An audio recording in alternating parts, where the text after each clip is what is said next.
Este audiolivro é produzido pela Sociedade do Audiolivro, com narração de Youssef Bacos. Inscreva-se, curta, comente e compartilhe. Se esse conteúdo foi útil, considere contribuir com qualquer quantia, para que todos os dias possamos trazer novos conteúdos e contribuir com a promoção da literatura. Uma boa leitura a todos. A Morta, de Guy de Maupassant. Eu a amara perdidamente. Por que amamos? É realmente estranho ver no mundo apenas um ser, ter no espírito um único pensamento, no coração um único desejo e na boca um único nome.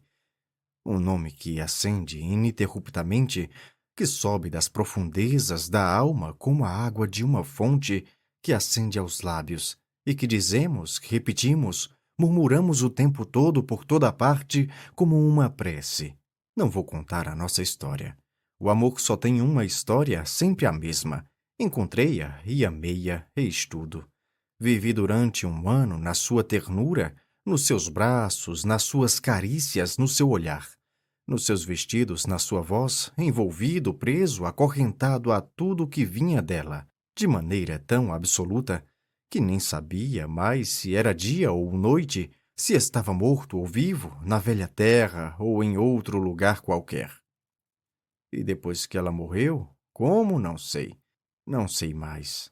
Voltou toda molhada, nutria noite de chuva, e no dia seguinte tossiu durante cerca de uma semana e ficou de cama. O que aconteceu, não sei mais. Médicos chegavam, receitavam, retiravam-se.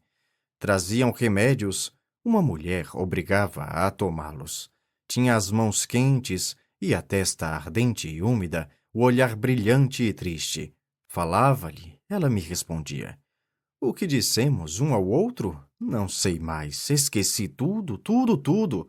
Ela morreu. Lembro-me muito bem de seu leve suspiro tão fraco, o último. A enfermeira exclamou. Ah, compreendi, compreendi.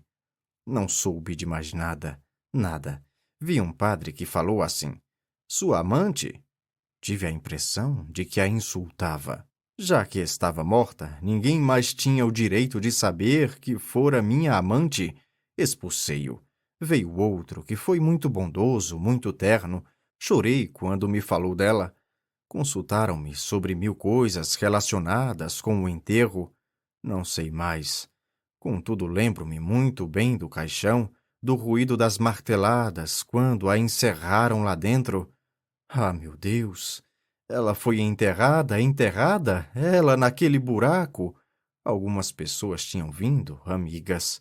Caminhei durante muito tempo pelas ruas, depois voltei para casa. No dia seguinte, parti para uma viagem. Ontem regressei a Paris.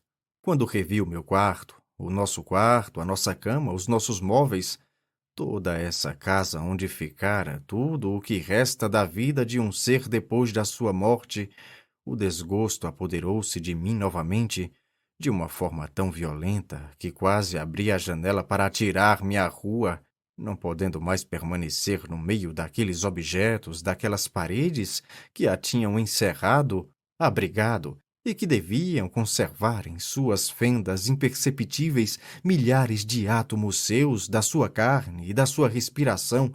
Peguei meu chapéu para sair.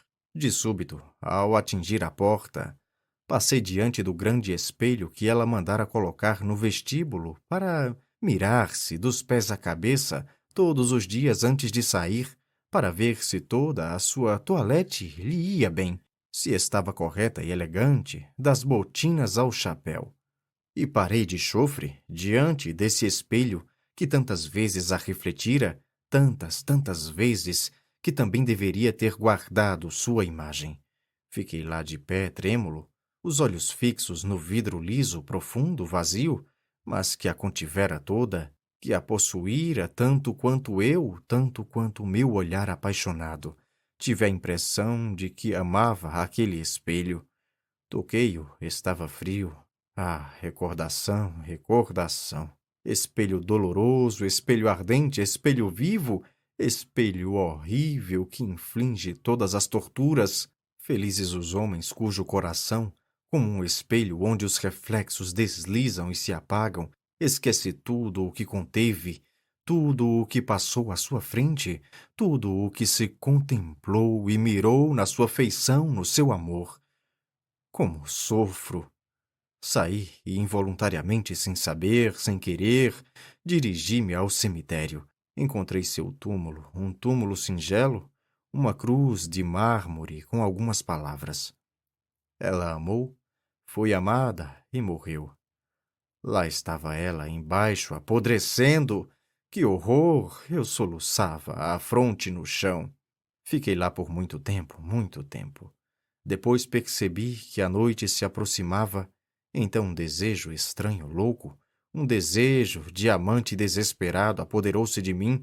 Resolvi passar a noite junto dela, a última noite chorando no seu túmulo. Mas me veriam, me expulsariam. Que fazer? Fui esperto. Levantei-me e comecei a vagar pela cidade dos desaparecidos. Vagava, vagava. Como é pequena essa cidade ao lado da outra, daquela em que vivemos. Precisamos de casas altas, de ruas, de tanto espaço para as 4 gerações que vêm à luz ao mesmo tempo, que bebem a água das fontes, o vinho das vinhas e comem o pão das planícies. E para todas as gerações dos mortos, para toda a série de homens que chegaram até nós, quase nada. Um terreno apenas, quase nada. A terra os toma de volta, o esquecimento os apaga. Adeus. Na extremidade do cemitério habitado, avistei subitamente o cemitério abandonado, onde os velhos defuntos acabam de misturar-se à terra, onde as próprias cruzes apodrecem e onde amanhã serão colocados os últimos que chegarem. Está cheio de rosas silvestres, ciprestes, negros e vigorosos, um jardim triste e soberbo, alimentado com carne humana. Estava só, completamente só. Agachei-me perto de uma árvore verde, escondi-me completamente entre os galhos grossos e escuros e esperei, agarrado ao tronco como um náufrago aos destroços. Quando a noite ficou escura, bem escura, deixei o meu abrigo e comecei a caminhar de mansinho, com passos lentos e surdos por essa terra repleta de mortos. Vaguei durante muito, muito tempo, não a encontrava. Braços estendidos, olhos abertos, esbarrando nos túmulos com as mãos, com os pés, com os joelhos, com o peito e até com a cabeça, eu vagava sem encontrá-la. Tocava, tateava, como um cego que procura o caminho, apalpava pedras, cruzes, grades de ferro, coroas de vidro, coroas de flores murchas. Lia nomes com os dedos, passando sobre as letras. Que noite! Que noite! Não a encontrava. Não havia lua. Que noite! Sentia medo, um medo horrível. Nesses caminhos estreitos entre 2 filas de túmulos, túmulos, túmulos. Túmulos, sempre túmulos, à direita, à esquerda, à frente, à minha volta, por toda parte túmulos. Sentei-me num deles, pois não podia mais caminhar de tal forma, meus joelhos se dobravam. Ouvia meu coração bater. E também ouvia outra coisa. O quê? Um rumor confuso, indefinível. Viria esse ruído do meu cérebro desvairado, da noite impenetrável ou de terra misteriosa, da terra semeada de cadáveres humanos? Olhei à minha volta. Quanto tempo fiquei ali, não sei. Estava paralisado de terror, alucinado de pavor, prestes a gritar, prestes a morrer. E de súbito, tive a impressão de que a laje de mármore onde estava sentado se movia. Realmente ela se movia como se a estivessem levantando. Com um salto precipitei-me para o túmulo vizinho e vi, sim, vi erguer-se verticalmente a laje que acabara de deixar, e o morto apareceu. Um esqueleto nu que empurrava a lápide com as costas encurvadas. Eu via muito bem.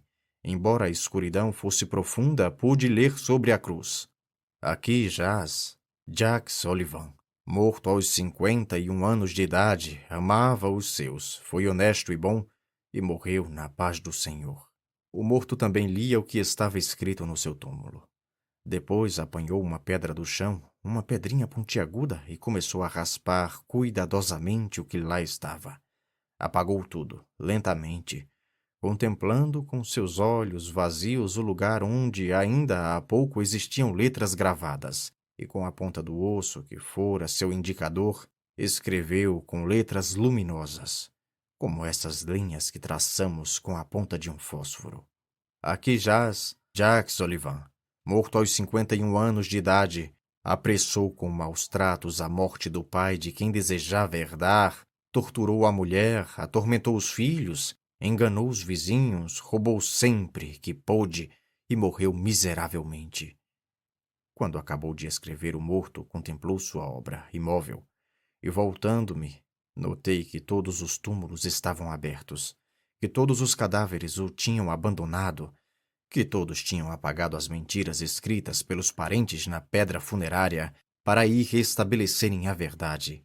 E eu via que todos tinham sido carrascos dos parentes, vingativos, desonestos, hipócritas, mentirosos, pérfidos, caluniadores, invejosos, que tinham roubado, enganado, cometido todos os atos vergonhosos, abomináveis. Esses bons pais, essas esposas fiéis, esses filhos devotados, essas moças castas, esses comerciantes probos, esses homens e mulheres ditos irrepreensíveis. Escreviam todos ao mesmo tempo, no limiar de sua morada eterna, a cruel, terrível e santa verdade que todo mundo ignora ou finge ignorar nesta terra. Imaginei também que ela devia ter escrito a verdade no seu túmulo. E agora, já sem medo, correndo por entre os caixões entreabertos, por entre os cadáveres, por entre os esqueletos, fui em sua direção, certo de que logo a encontraria. Reconhecia de longe, sem ver o rosto envolto no sudário, e sobre a cruz de mármore onde, há pouco lera, ela amou, foi amada e morreu, divisei. Tendo saído um dia para enganar seu amante, resfriou-se sobre a chuva e morreu. Parece que me encontraram inanimado ao nascer do dia junto a uma sepultura. 31 de maio de 1887